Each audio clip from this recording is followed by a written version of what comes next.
بسم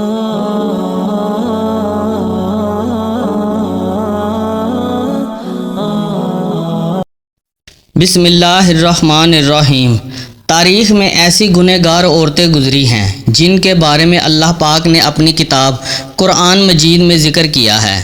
یہ عورتیں نہ صرف انسانوں کی گمراہی کا باعث بنی بلکہ بعض تو اللہ کے پیارے انبیاء کرام کو بھی قتل کرانے میں پیش رہیں۔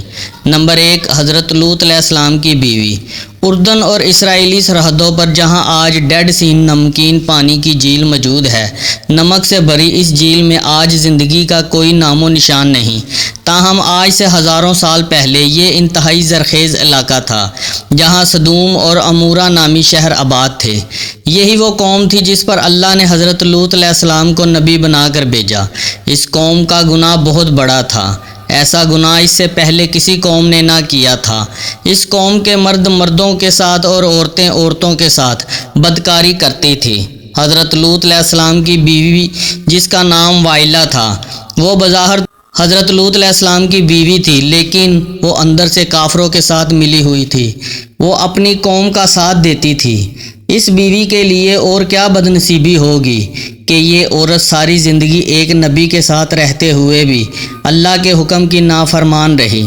جب حضرت لوط علیہ السلام کی قوم نے آپ کی باتوں کو ماننے سے انکار کیا تو اللہ کے فرشتے ان نوجوانوں کی صورت میں اس بستی میں ظاہر ہوئے جو حضرت لوط علیہ السلام کے گھر میں قیام پذیر ہوئے۔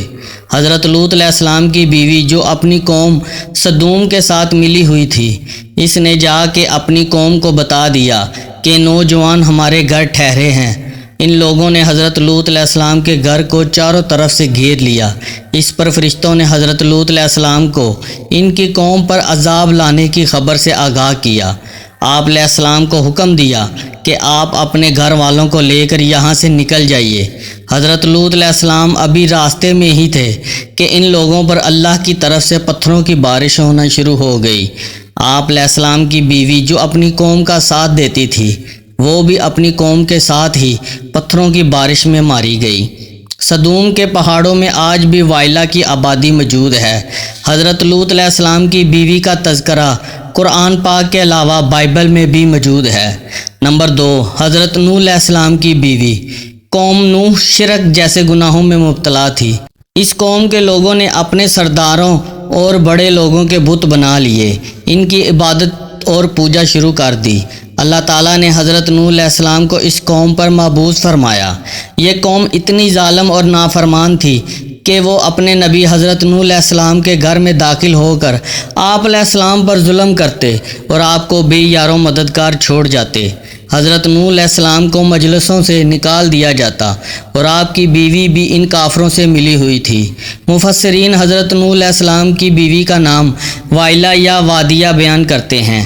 یہ عورت کافر ہی نہیں بلکہ اس کا رہن سہن بھی کافروں جیسا تھا۔ حضرت نوح علیہ السلام کی بیوی کافروں میں شریک ہو کر آپ علیہ السلام کو دیوانہ اور مجنون قرار دیتی۔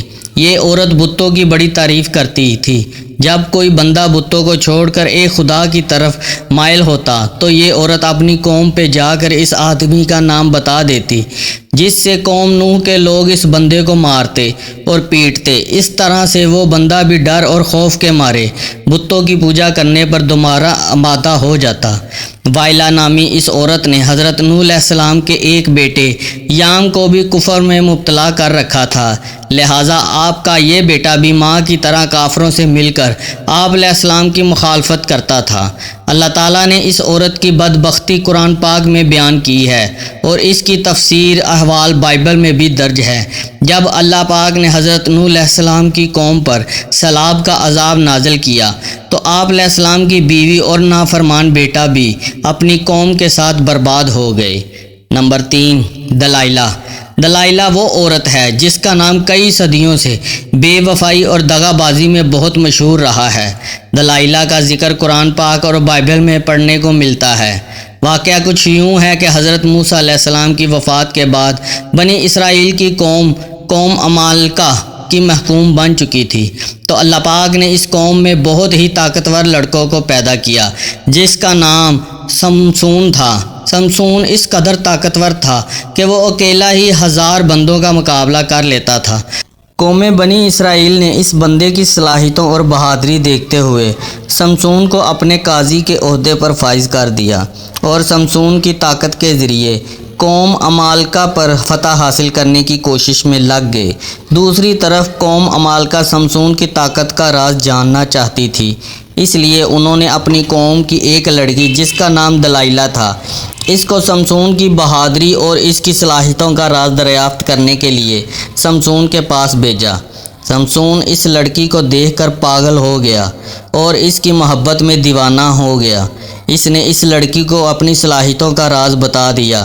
سمسون کہنے لگا کہ اس کی طاقت کا راز اس کے لمبے بال ہیں۔ ایک دن موقع پاتے ہی دلائلہ نے سمسون کے بال کاٹ دیے، تو اسی رات قوم عمالقہ نے بھی سمسون پر حملہ کیا اور اس کو گرفتار کر لیا۔ پھر ایک دن قوم عمالقہ سمسون کو گرفتار کر کے جشن منا رہی تھی، تو سمسون نے اللہ پاک سے دعا کی، اے اللہ مجھے معاف کر دے۔ اللہ پاک نے سمسون کی دعا کو قبول کرتے ہوئے اس کی تمام طاقت واپس لوٹا دی۔ جس ستون کے ساتھ سمسون کو باندھا گیا تھا، سمسون نے اس ستون کو اپنی طاقتوں سے کھینچا تو سارے کا سارا محل زمین بوس ہو گیا، جس کے نتیجے میں دلائلہ اور قوم عمالقہ کے بے شمار لوگ موت کی گھاٹ اتر گئے۔ نمبر 4، جیزابل۔ جیزابل لبنان کے بادشاہ کی بت پرست بیٹی تھی۔ اس کی شادی کی قوم بنی اسرائیل کے بادشاہ سے اخیب سے ہوئی تھی۔ جیزابل نے نہ صرف اخیب کو بت کی پوجا پر لگایا، بلکہ تمام ریاستوں میں ایک خدا کو ماننے کی بجائے بے شمار بت بنا دیے گئے، تاکہ لوگ ان بتوں کی پوجا کرتے ہوئے گمراہی سے باہر ہی نہ نکلیں۔ ایک دن قوم کے نیک بندے یرمیہ علیہ السلام نے جیزابل اور اس کے شوہر کو کہا، تم سب لوگ بتوں کی پوجا کرنے کی بجائے ایک خدا کی عبادت کیا کرو، اسی میں تمہاری بھلائی ہے۔ اس ظالم عورت نے حضرت یرمیہ علیہ السلام کو ساتھ کھڑے ایک بوڑھے پر شدید وار کیا نیزے سے، جس سے وہ وہی شہید ہو گیا۔ تو حضرت یرمیہ علیہ السلام نے اس عورت کو بد دعا دی، بہت جلد تیرے حسین و جمیل بدن کو کتے نوچ نوچ کر کھائیں گے۔ اس کے بعد اللہ پاک نے اس قوم پر حضرت الیاس علیہ السلام کو بھیجا، تاہم یہ ملکہ ایمان لانے کی بجائے آپ علیہ السلام کو بھی مارنے کے لیے تیار ہو چکی تھی۔ پھر ایک دن حضرت یرمیہ علیہ السلام کی بد دعا رنگ لائی اور ملک اسرائیل پر سرحدوں کے قبائلی وحشیوں نے حملہ کر دیا۔ ان لوگوں نے ملکہ جیزابل کو زخمی حالت میں سڑک پر پھینک دیا، یہاں تک کہ بہت سے جنگلی کتے جیزابل کے ارد گرد جمع ہو گئے۔ کتوں نے اس لاش کو نوچ نوچ کر کھایا۔ نمبر 5، عطالیہ۔ عطالیہ حضرت الیاس علیہ السلام کے دور سے تعلق رکھنے والی جیزابل نامی ملکہ کی بیٹی تھی، جس کا نام عطالیہ تھا۔ یہ لڑکی بھی اپنی ماں کی طرح بہت حسین اور جمیل تھی۔ یہ بھی کافر تھی۔ اس کی شادی یہودا کے بادشاہ یہورام سے ہو چکی تھی۔ اس قوم میں بھی ہر جگہ بتوں کی عبادت ہونے لگی۔ اس قوم پر بھی وحشی لوگوں نے حملہ کیا، جس وجہ سے وحشیوں نے یہورام کو بھی قتل کر دیا، لیکن یہ بادشاہ ایک غار میں چھپ گیا، جس کی وجہ سے اس غار میں اس بادشاہ کی موت ہو گئی۔ جب وحشی ملکہ عطالیہ اور اس کی بیٹی اغزالیہ کو اپنے ساتھ ہی لے گئے۔ ان ماں بیٹیوں کو بہت زیادہ ذلیل و رسوا کرنے کے بعد دونوں کو آزاد کیا۔ اس کے بعد عطالیہ نے بتوں کی عبادت سے پوجا کر کے حضرت موسیٰ علیہ السلام کے مذہب پر ایمان لے آئی، لیکن اس تبدیلی کو سال بھی نہ گزرا تھا کہ عطالیہ پھر کفرانہ کاموں کی طرف لوٹ گئی۔ اس کی بیٹی کے قتل کے بعد ملکہ عطالیہ کو ہی سلطنت یہودا کا تاج پہنا دیا گیا۔ اس نے اپنی دولت کے نشے میں آ کر اپنے پوتوں کو قتل کروا دیا، پھر اپنی رعایا پر بھی ظلم و ستم کرنے لگی۔ تاہم اس کا ایک پوتا جو اس سے جان بچانے میں کامیاب ہو گیا تھا، یہودا کے لوگوں نے اسے اپنا بادشاہ بنا لیا۔ یہ ملکہ عطالیہ اپنے محل کے باہر اپنی ہی قوم کے ساتھ بہت ہی ذلیل و رسوا ہو کر مر گئی۔ عطالیہ کا ذکر بھی بائبل میں تفصیل کے ساتھ موجود ہے۔ Number 6، Herodias. ناظرین گرامی، ہیروڈیاس اگر تاریخ انسانی کی سب سے گنہگار عورتوں کو کہا جائے تو غلط نہ ہوگا، کیونکہ یہ عورت حضرت یحییٰ علیہ السلام کے قتل کی ذمہ دار ہے۔ حضرت عیسیٰ علیہ السلام کی پیدائش سے چند برس پہلے کی بات ہے کہ ہیروڈیاس ایک غریب اور حسین و جمیل لڑکی تھی۔ فلسطین کے خاندان کی بہو بن گئی۔ ابتدا میں اس کی شادی شہنشاہ کے دوسرے بیٹے ہیروڈ سے ہو گئی اور اسی ہیروڈیاس کے گھر ایک لڑکی پیدا ہوئی۔ تاہم جب وراثت تقسیم کے بعد ہیروڈیاس نے یہ دیکھا کہ سب سے زیادہ طاقتور تو فلپ کے بھائی اینٹی پاس کے پاس ہے، تو اس نے بھی اپنے شوہر کو چھوڑ کر اینٹی پاس سے شادی کر لی۔ انہی دنوں اللہ کے پیارے نبی حضرت یحییٰ علیہ السلام، جنہیں اہل کتاب یوحنا کے نام سے پکارتے ہیں، وہ لوگوں کو درس و تدریس دینے لگے۔ ہیروڈیاس کو آپ کی دینی باتیں پسند نہ تھیں، جس کی وجہ سے اس نے حضرت یحییٰ علیہ السلام کو گرفتار کروایا۔ ہیروڈیاس نے کافی بار کوشش کی کہ وہ اپنے شوہر اینٹی پاس سے آپ علیہ السلام کے قتل کے احکامات جاری کروا دے، تاہم اینٹی پاس ایسا نہ کر سکا۔ ہیروڈیاس کی بیٹی سلومی جب جوان ہوئی تو اس نے حضرت یحییٰ علیہ السلام کی معصومیت اور نور کو دیکھا تو آپ علیہ السلام پر فدا ہو گئیں۔ اس نے آپ علیہ السلام کو گناہ کی دعوت دی، لیکن آپ علیہ السلام اس کی طرف آنکھ اٹھا کر نہ دیکھتے۔ اب یہ دونوں ماں اور بیٹی یحییٰ علیہ السلام کے خلاف ہو گئی۔ ایک دن بادشاہ اینٹی پاس کے سامنے سلومی نے بہت ہی بیہودہ ڈانس کیا کہ رقص کرتے ہوئے اس نے اپنے جسم کے سارے کپڑے اتار دیے۔ اس رقص میں بادشاہ نے بہت دلچسپی لی اور اس کو سلومی کا یہ رقص اتنا پسند آیا کہ وہ سلومی سے کہنے لگا، تم کیا مانگنا چاہتی ہو، میں تمہیں ابھی حاضر کیے دیتا ہوں۔ عورت نے جواب دیا کہ میں چاہتی ہوں کہ آپ حضرت یحییٰ علیہ السلام کو قتل کروا دیں۔ بادشاہ جو کہ بڑے ہوئے محفل میں سلومی سے عہد کر چکا تھا، اس نے حضرت یحییٰ علیہ السلام کو شہید کروا دیا۔ اس طرح سلومی اور اس کی ماں اس گناہ میں شامل ہو گئی۔ نمبر 7، ام جمیل ابو لہب کی بیوی تھی، جس کا اصل نام عروہ بنت حرب ہے۔ اس کی آنکھوں کا بھینگا پن نمایاں تھا، جس وجہ سے اس کو لوگ کانی کہا کرتے تھے۔ قرآن پاک میں اللہ تعالیٰ نے ابو لہب اور اس کی بیوی کو انتہائی سخت الفاظ میں یاد کیا ہے۔ اس کی وجہ ابو لہب اور اس کی بیوی کا نبی اکرم صلی اللہ علیہ وآلہ وسلم کے ساتھ سخت مشرکانہ رویہ ہے۔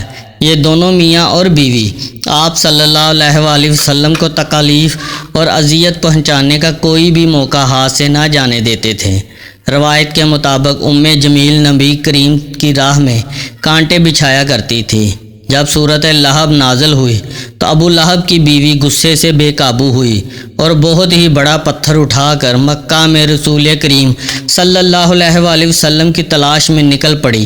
یہ کعبے میں حضرت ابوبکر کے سامنے اس حالت میں آئی تو اس کے منہ سے جاگ نکل رہی تھی۔ یہ نبی کریم کے خلاف انتہائی نازیبا الفاظ بولتی رہی، حالانکہ آپ صلی اللہ علیہ وآلہ وسلم اس وقت حضرت ابوبکر کے ساتھ ہی موجود تھے، لیکن اللہ تعالیٰ کے رحم و کرم سے ام جمیل آپ صلی اللہ علیہ وآلہ وسلم کو دیکھ ہی نہ سکی اور وہاں سے گھر کی طرف روانہ ہو گئی۔ بے شک ام جمیل تاریخ کی بدبخت ترین خواتین میں شامل ہے، کیونکہ اس نے نبی آخر الزماں سرور کائنات حضرت محمد صلی اللہ علیہ وآلہ وسلم کو بے شمار تکلیفیں پہنچائیں۔ اللہ پاک ہمیں بہتری عمل کرنے کی توفیق عطا فرمائے اور ہمیں ایمان کی دولت سے مالا مال کرے، آمین۔ ناظرین، کمنٹ باکس میں اللہ تعالیٰ کے 99 ناموں میں سے ایک نام ضرور ٹائپ کریں۔ شکریہ۔